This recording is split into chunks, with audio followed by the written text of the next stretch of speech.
afternoon. I'm Ann Kaiser from the Department of Special Education, and it's my pleasure to introduce to you this afternoon Betty Hart. Betty is the director of the Juniper Gardens Language Project and an associate scientist with the Bureau of Child Research at the University of Kansas. She received her bachelor's degree from UC Berkeley and her master's and her doctorate in developmental and child psychology from the University of Kansas. Although Betty has published articles on a range of issues related to preschool children, she's probably best known for her work with Todd Risley. Even Todd is associated in my mind with Betty forever here, on incidental teaching of language skills to preschool children who are at risk for language development. Much of the work that she has written with Todd Risley has laid the foundation for what we now think of as behavioral naturalistic language interventions that are implemented by clinicians or that are implemented in classrooms. And there's now a small but growing literature of about 35 studies that have built on the original work by Hart and Risley. Those studies are particularly important to the group of us here at Vanderbilt who work in the area of incidental or milieu teaching, but have had an impact, I think, both on the research in this area and on clinical practice in language intervention. I always think of Betty as one of the best exemplars of several classes of stimuli. First of all, for me, she's one of the best exemplars of a dedicated researcher who hates to leave her projects, even to come and consult with us for more than a day. You have to drag her away from her data to get her to come and talk to you. Secondly, she's my very best example of a passionate empiricist. She's a researcher who loves what she does and absolutely believes in her data, and in any argument will cite her data rather than someone's theories or her own opinion as the final statement of what is. Third, she's the best example I know of a researcher who never loses sight of the child that's behind the data, or in today's discussion, of the parent who is behind the child. And even though she's a passionate empiricist and a published researcher, she's also someone who's always very in touch with the children whose data she's talking about. Finally, I think she's one of the very best exemplars of colleagues in our field who are willing to give their time and energy and expertise and complete attention to someone else's research problems. She never fails to be a wonderful consultant and a great person to talk to about my data because she finds everyone's data interesting. Her passion as an empiricist is not limited to her own work.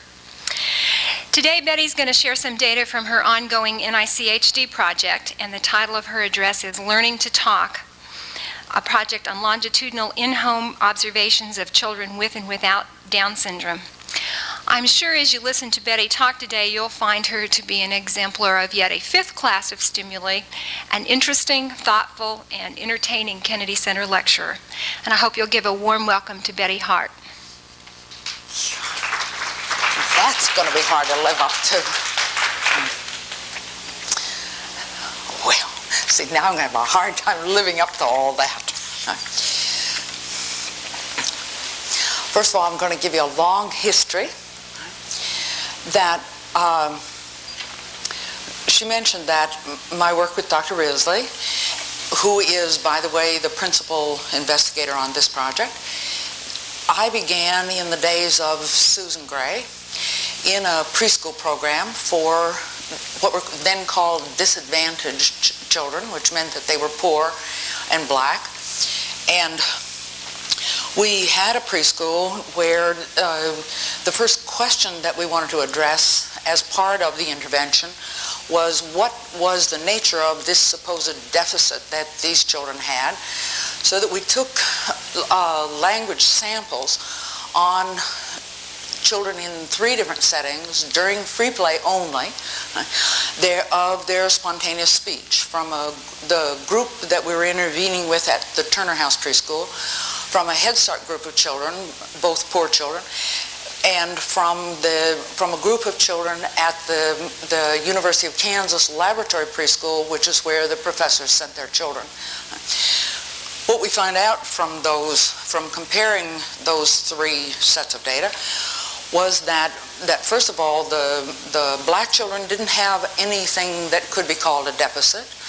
They had large vocabularies, and they spoke in complete sentences, and they used complex sentences, and everything that the kids at KU were doing, they were also doing. Okay, less often. Okay, they talked less often than the upper middle class kids. Okay? And with that particular dimension, with incidental teaching, we found that very easy to remediate. And when they talked as often as the children, as the professor's kids, they used a comparable number of like complex sentences and different vocabulary words. The thing that was different in the beginning that didn't change when they talked more often was the rate of vocabulary growth.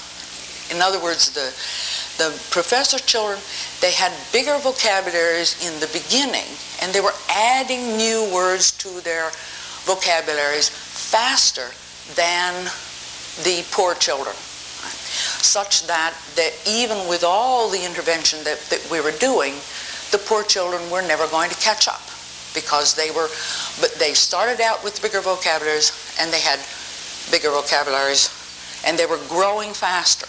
So that naturally our next effort was to try to remediate that and to change the rate of vocabulary growth.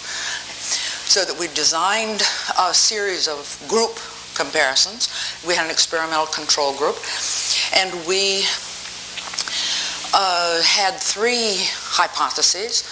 The first one was that the reason for the lower growth was that the preschool situation itself, which of course was designed by and for white middle class children, by white middle class adults for white middle class children, was simply not the most appropriate context for the children to use the vocabulary that they actually had. So that within the preschool setting, we created for part of the group a situation where the play situation, the free play situation, was much more like what they had at home.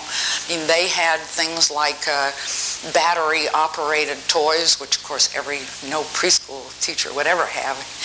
No, they had standard kinds of things, puzzles and those, but they also had these kinds of things that preschool teachers don't allow in classrooms. They had a TV and a radio and those kinds of things that they were used to at home. Okay. As you might suspect, we didn't see any difference from that intervention.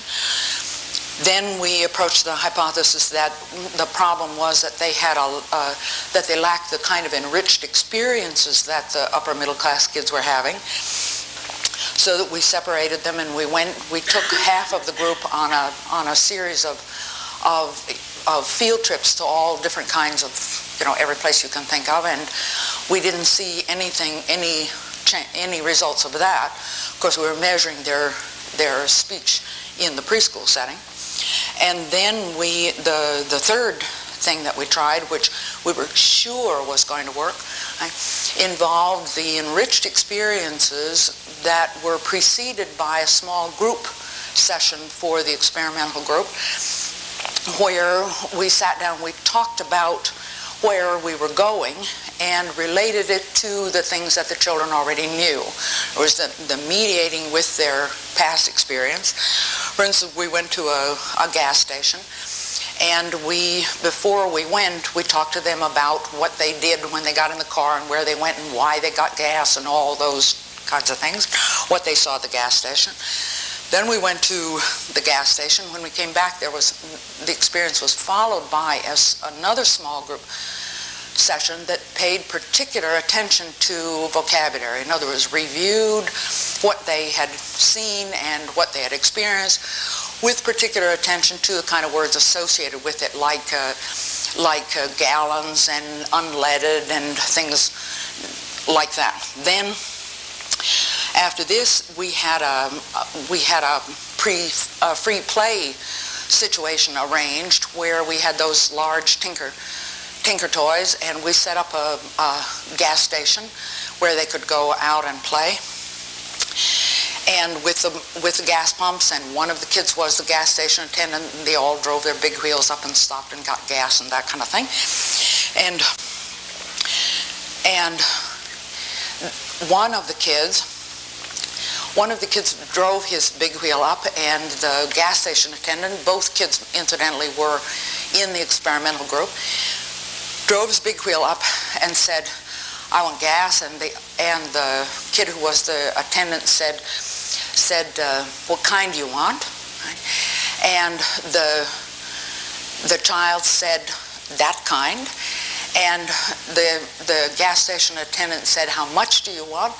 And the child said, "A lot." So that brought home to us. As a matter of fact, it wasn't too long after that when I was getting gas in my own car, and I saw a father and son pull up, and the father went into the gas station to pay, and he said, "You put the gas in the car," and the kid said, "What kind do you want?" And the father said, "That kind." That in the natural environment, okay, once you can express yourself, once you can get your message across and you are a competent language user, there simply is no demand for an enriched vocabulary. Whatever conditions create that you are learning new words, okay, it's not because you need it in your everyday interactions. You need it to succeed in school. You need it to get a PhD, but you don't need it to get along in the world. So that what we decided that we needed to do about the difference in growth rate, because the implications, of course, of that difference in growth rate are not felt in the real world, but they're felt in the academic world. That those kids, it's going to be important to those children, and the studies have shown that the primary reason that kids drop out of junior high school, for instance, is they get to the point where they can't read, they can't understand the reading materials anymore. And the suggestion by Becker, for instance, is for direct vocabulary teaching. So we decided that the thing that we needed to do is we needed to go back in time, and we needed to see where those growth rates came from. That brings me to the study that I'm doing now. The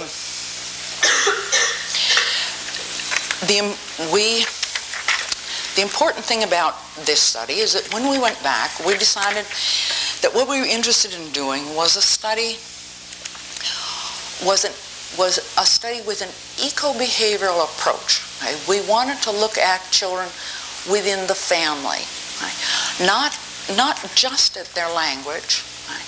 But at their language within the family as a system, in contrast to the child alone. There's been a lot of work on language development, right, with the parent as the source of the input, and there's been a kind of a parallel literature on cognitive development where the focus is on the environment, the home, all the work of Caldwell and so on that's on the home thing. Right. We wanted to bring that together into a looking at the child in the larger context of the home, the child as a person changing and being changed by the family. Now, you get the nitty-gritties. Okay? What I'm going to tell you about is 40 families. Okay, we actually had 46, but some of them didn't have complete data, so I'm not going to show you data on 6 of them. 15 of the children were black, and 25 were white. There are 18 boys and 22 girls.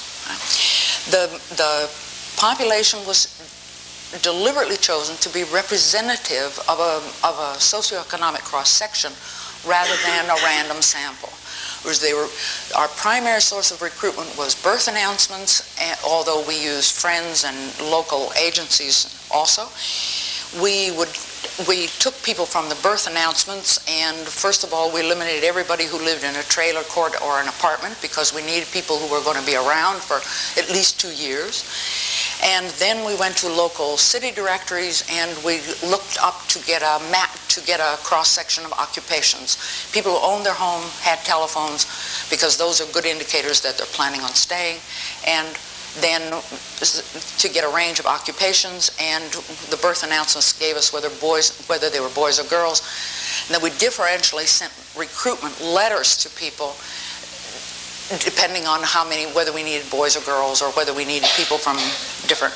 In Kansas City, you can tell by people's address what socioeconomic level they are. It's very stratified. So, when the children were 3 years old, because the study ended when the children were 3 years old, began when they were between 7 and 12 months old, ended when they're 3 years old.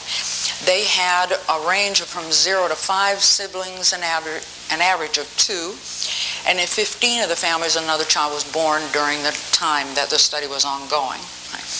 All but 8 of the families were intact, and 5 of the mothers were on welfare. In 20 of the families, both parents were working. Okay, in terms of just fathers now, okay, in the managerial professional, we had 12 fathers. In administrative and sales, we had 6 fathers. In production, craft and repair was 6, and then in terms of operators, in other words, lower unskilled laborers, 8.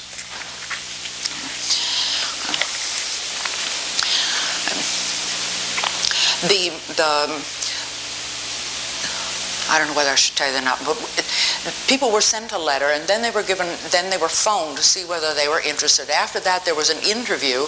We went to the home and interviewed the family, where we could answer questions and explain the project in more detail and get the consent form signed before we began the observations. In that preliminary interview, we stressed that we wanted the parents, that we're interested in what parents do in the normal course of their day that helps children learn to talk. In other words, we didn't want them to do anything special. Right?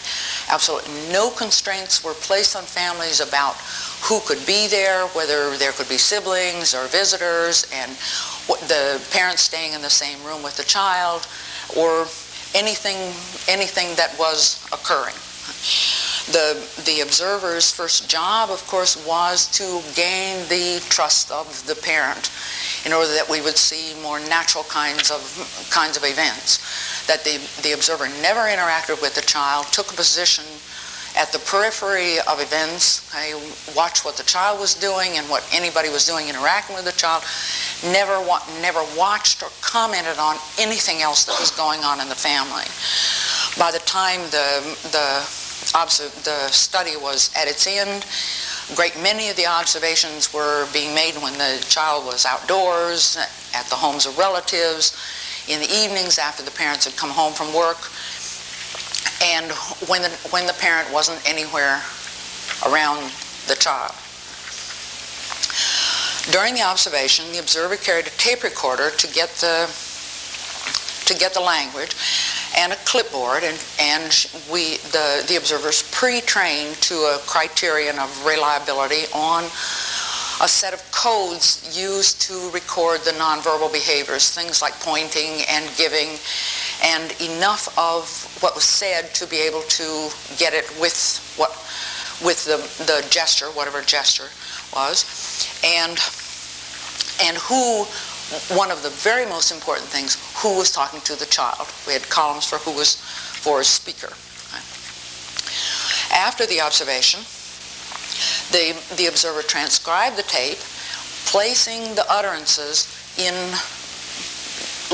linking them to the nonverbal behaviors, what people were doing and where they were, then divided the transcript into interactional episodes.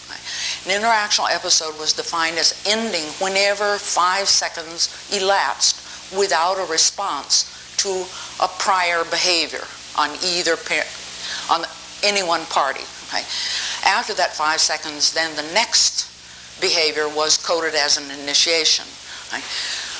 And initiate any behavior could be a vocalization, could be a verbalization, could be just touching or just giving. Didn't have to be a verbalization.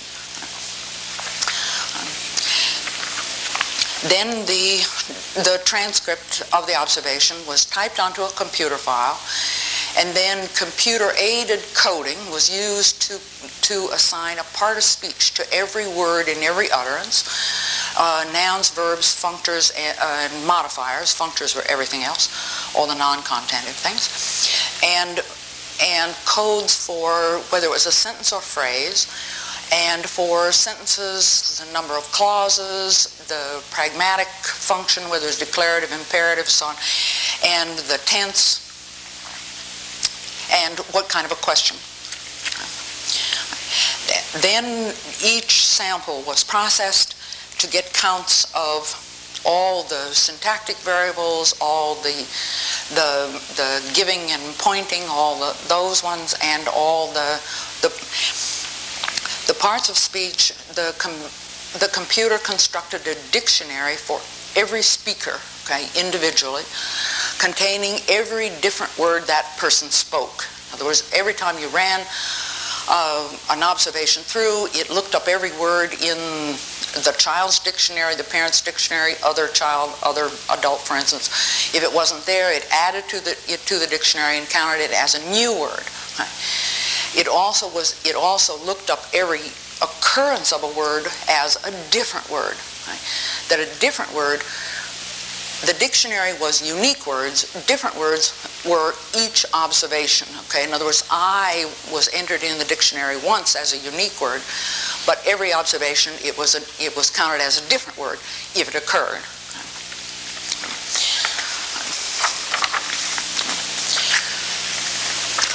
Now I'm going to show you some results on this is the children, and I'm kind of going to go through the variables. The first thing that we looked at, and what I'm going to describe to you, is we looked at overall patterns. We looked at the relationship between certain things, certain patterns in the home. In other words, we looked at the characteristics of the talk to the child, right? Characteristics of interactions, and then we looked at child outcomes. Okay? I'm going to define the categories for you as I show them to you. But the idea was to say, what are the major relationships that you see over the kid's first 3 years of life we're looking at now. We're looking at when the child is 3 years old, what is related to what's been happening in the kid's environment during that time. Okay, the first thing is the characteristics of the kids. Okay. IQ is our independent measure. Okay? The Stanford Binet was given by a professional psychologist after the end of the study, when every child was turned 3 years old, right? And he was completely unconnected with the study, so that this one is entirely independent from any of our measures. Right? Vocabulary is the number of unique words recorded for that child over the 3 years. Talkativeness and utterances, you'll see these two on the parents too. Okay. Oh, MLU. Okay. MLU, mean length of utterance in morphemes, okay, was calculated for every sample for the first 100 utterances, or fewer if there weren't 100. After 10 child utterances or 2 episodes, whichever came first. What you're seeing here is the average across the last 4 samples between 33 and 36 months, because there was a lot of variability in the context in terms of the MLU. Talkativeness is the words per sample, words per hour. Okay, and this is averaged across all the samples for that child from the time the child began talking until they were 3, and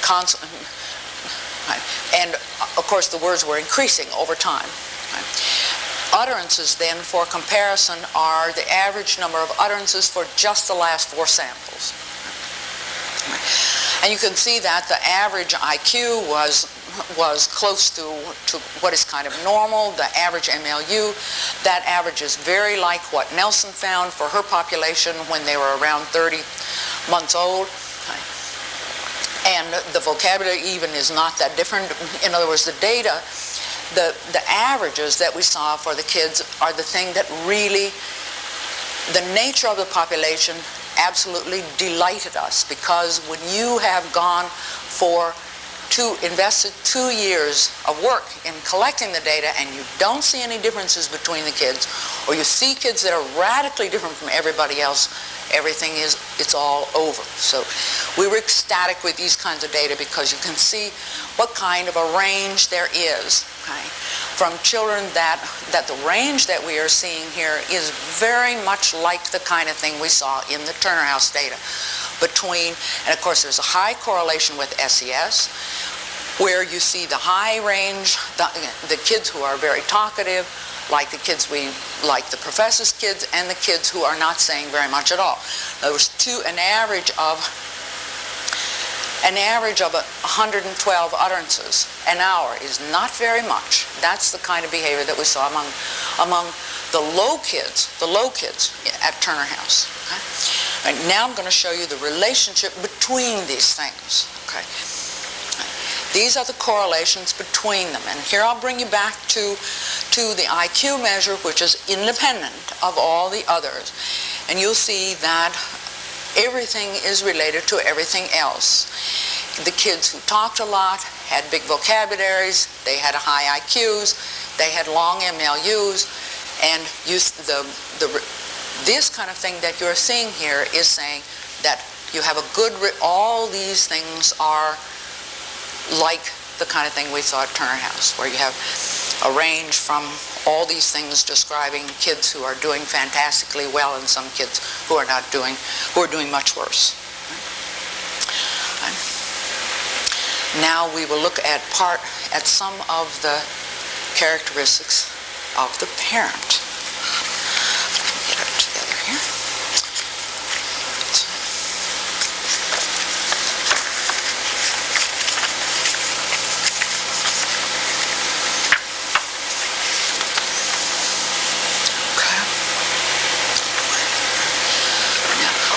I don't know, I should have told you maybe that the two little asterisks there are 001, okay? And because of the many comparisons we made, we don't put a lot of faith in anything that's below an 001. Okay? We've only got 40 subjects and we made a lot of comparisons. Okay? Now we look at interactions. Okay? Okay? These are family interactions. The first one is questions, okay? And here, questions are all family members, including siblings. Responsiveness are all family members, okay? The repetitions and the MLU are parent only because those are two dimensions that according to the literature are not well done by people who are not very familiar with the child. You can see that about 30% on the average of everything that the parents said to the kids was in question form. Repetitions that includes repetitions, expansions, and extension. Okay?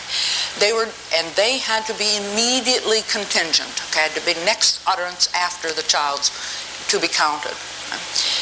And you can see that the rate was very low. The distance, the MLU distance, was the sample by sample, the average across all samples between the mother's MLU, the difference between the mother's MLU and the child's MLU, okay, which was about 2.5 morphemes, right,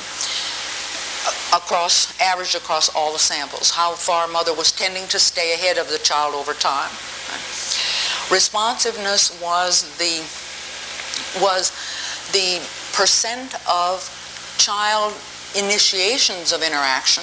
Okay, remember that could be verbal, nonverbal, or whatever, that were responded to by somebody. Okay, and you can see here that just slightly over half of all child initiations in the home were responded to. In other words, almost half were ignored. And here you can see the range among these things, right, which all of them occurred. Okay, there are no zeros there for anybody. Okay, now we'll look at the relationships between these and those. Initiations are, okay, initiation, remember, is an episode ended if 5 seconds elapsed that nobody answered. Nobody responded to a child behavior. Okay. The next behavior to occur was an initiation, was coded as initiation. Okay. These are just child initiations. Okay. Okay, a child initiation had to be responded to by somebody. These were child initiations, behaviors on the part of the child, coded as initiation, where nobody responded within 5 seconds. Okay? The child could initiate, okay, could say 20 utterances, help, help, help, help, help, help, I'm trapped in a fortune cookie factory. Okay? But if nobody answered, it doesn't matter. In other words, it doesn't mean there was only one behavior. There could be a number, okay? Or it could be simply the child touching the mother and the mother didn't respond. Okay, the main one thing to see here, okay, no relationship of any kind with between the MLU, between MLU distance and the child outcomes, okay?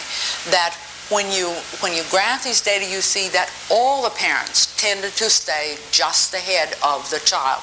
In other words, you're not, what these really say is that the dimensions of the interactions, okay, are not discriminating very highly between your families on these outcome measures, okay? We're talking about a long amount of time.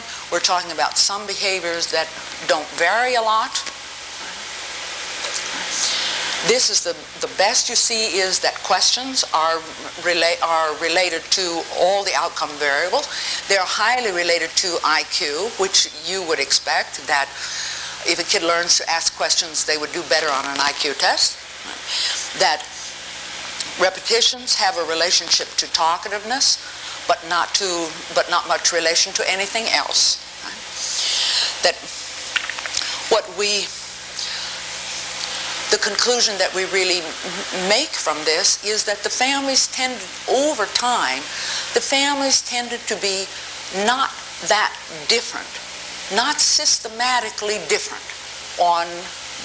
in the ways that they were interacting with the child. Questions, parental questions or child questions? All these are parent behaviors. They're all family behaviors. Okay. The only child is only the part up above. Okay.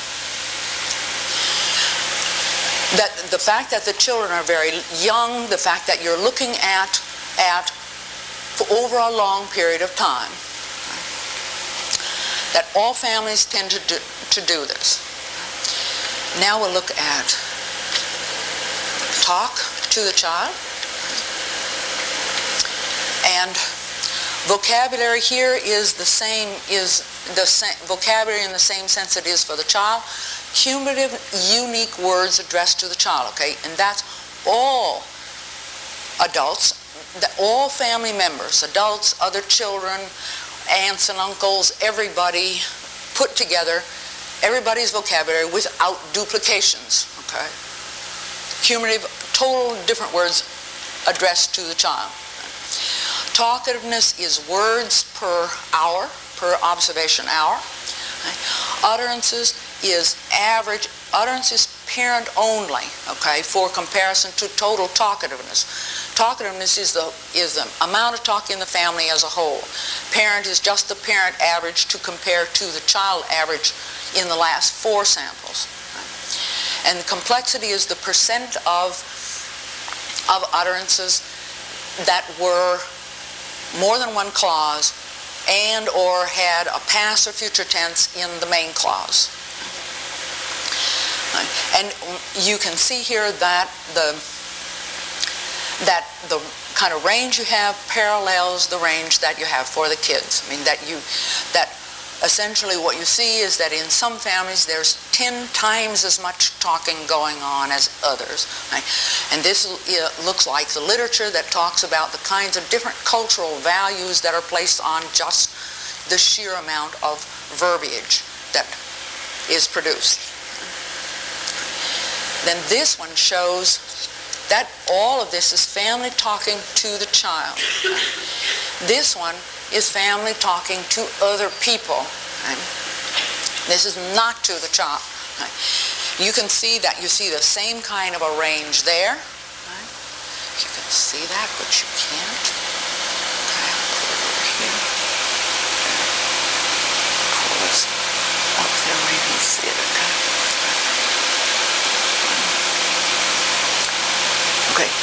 was no, the vocabulary and complexity, which you can see here that to the child, about 30% of the utterances were complex in the sense I've defined. Okay, to other adults, it was 50%. I mean that there was a significant difference in the vocabulary and the complexity addressed to the child and to other people. In other words, the talk to other people, and this replicates the literature, that talk to other people than the child was considerably more complex and lexically rich than talk to the children.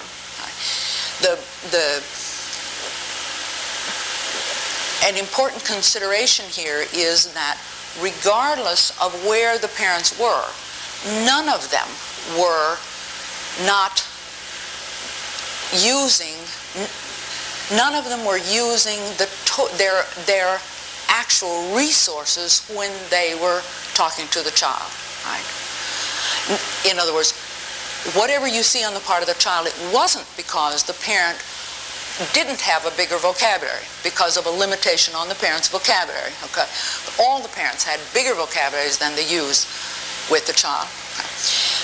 The one thing that was not different was talkativeness. In other words, parents who talked a lot to other people talked a lot to the child. Okay, and when I show you this up here, you'll see that parents who talked a lot to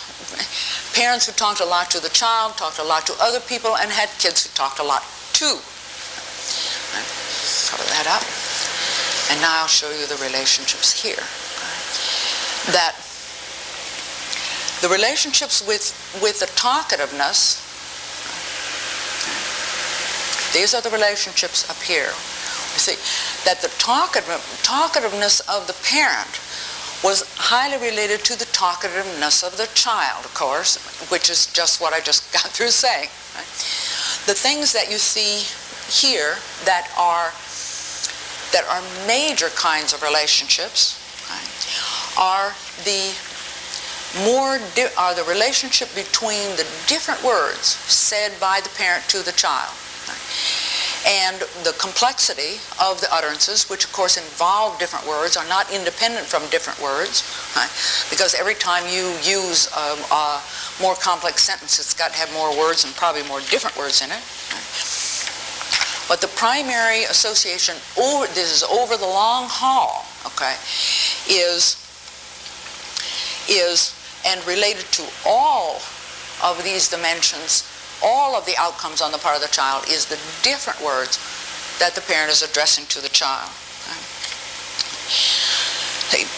If, as the literature says, words contrast in such that there are no true synonyms, then these data suggest that parents who talk about more different aspects of the environment with their children, more objects, more properties of objects, more relationships between objects, right, have children who talk about more different properties of the environment as well. In other words, they have larger vocabularies. Right? They end up with larger vocabularies. Right? So this is a very, very, as you can see, we're looking over 3 years of the child's life, okay, for major relationships between what's happening at home and how the child turns out when they're 3. Right? It really doesn't tell us anything about causes of those relationships. It tells us only where we need to go to look for them. Right? Now, also interesting, I know you want to hear more. So, now we will get down to cases, okay? But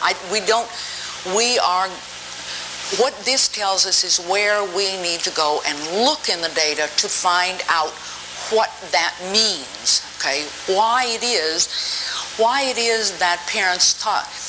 It's more readily apparent why parents talk about more different aspects of the environment with their children, okay? Because kind of if you talk more, and higher SES parents have important differences in the kind of environments they arrange for their children with the intention to talk about them. Okay? Of greater interest is why the child talks about more different things when, as I said about the child doesn't need to, right? The child can just listen. They don't necessarily need to. Right? So that's all I have to say on that, because that we haven't even begun looking for what is happening at a local level. Okay? But now I want to show you some children. There we go. Okay. Now we talk about cases. Okay. This is the high child in the group. By the time we get to 36 months, the vocabulary is actually up to here. Okay. Months from 13 to 36. Right. This is number of words. Okay. This line is the child's vocabulary. Okay, growing sample by sample. Right? Observation by observation, cumulative over time. The black bars are the child's different words. The open bars are the mother's different words, sample by sample. Okay? So that you see that the child has a vocabulary growth curve, and the black bars, the child begins and comes up and then kind of levels off when they're using about as many different words per hour as the parent, okay, which is that correlation that I just showed you.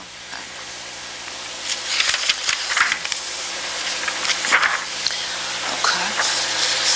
Here is the median child, okay? This child was in the middle, both in terms of the vocabulary size, in terms of, had the median vocabulary size, was median in terms of IQ, close to the median in terms of how much talking. And you can see the difference here in terms of the slope is pretty much alike. Once it gets going, takes longer getting going, creeps up on it, and levels off kind of right around where parent is.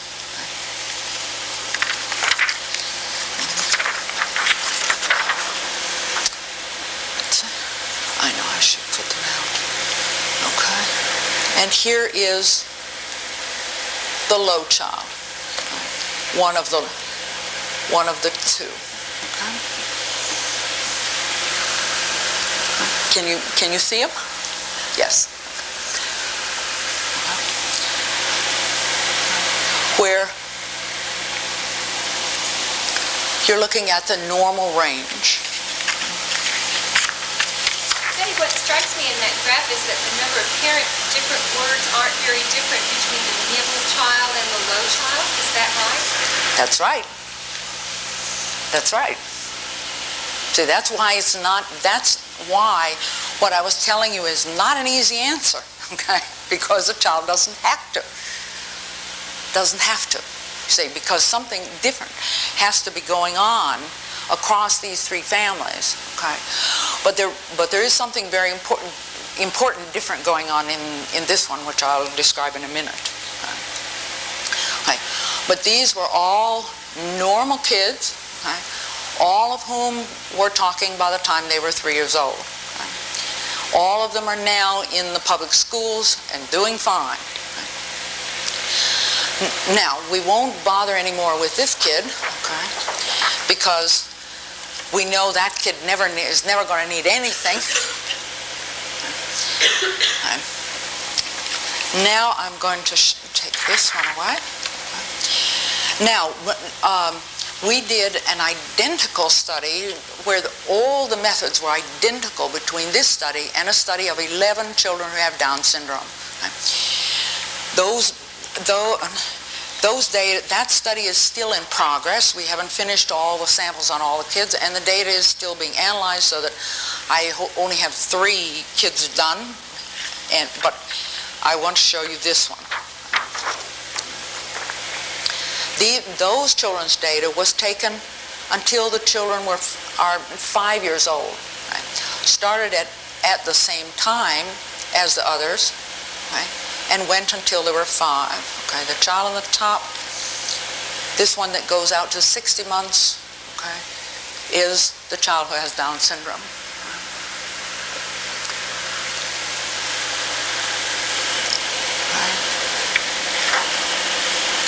If we move it across like this,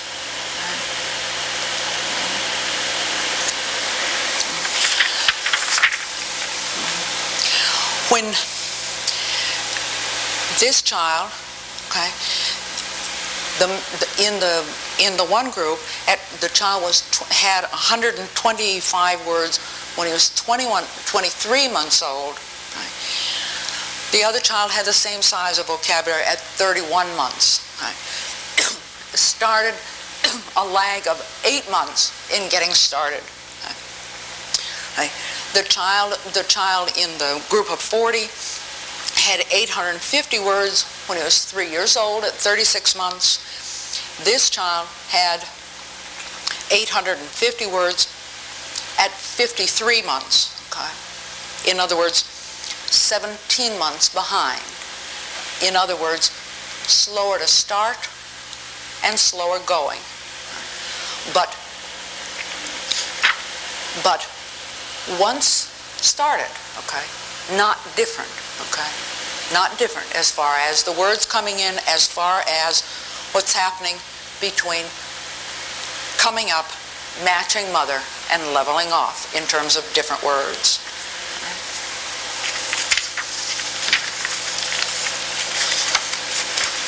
What did I do with you here? Here we are. Okay. That's the average child. Okay.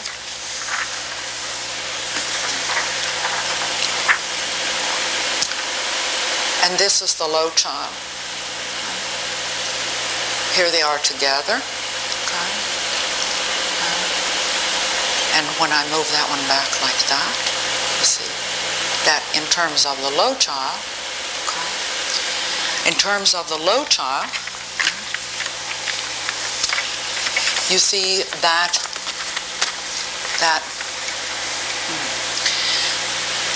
the low child had 135 words at 31 months.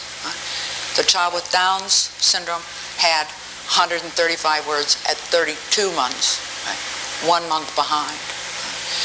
So that, and the interesting thing is that this child walked at 17 months, this child walked at 18.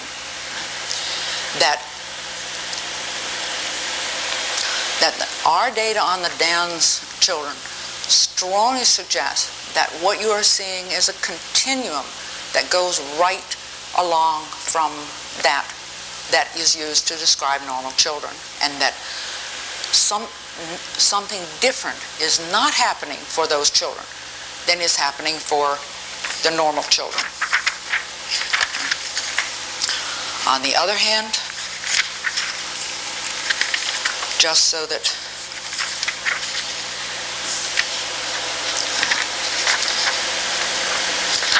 I'm going to come back to this I'm going to make that point one more time, but first I want to be truly fair and show you this child. Okay.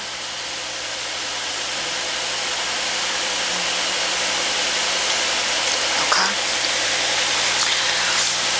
That here is another child. This is a child who is still being observed.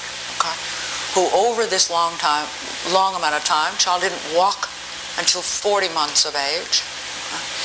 And this is a child where you really wonder whether whatever he has will not remain long enough for you ever to get an upswing at all when enough time passes. But what this really says to us is that as this downward from what is normal behavior, is the thing that assures us that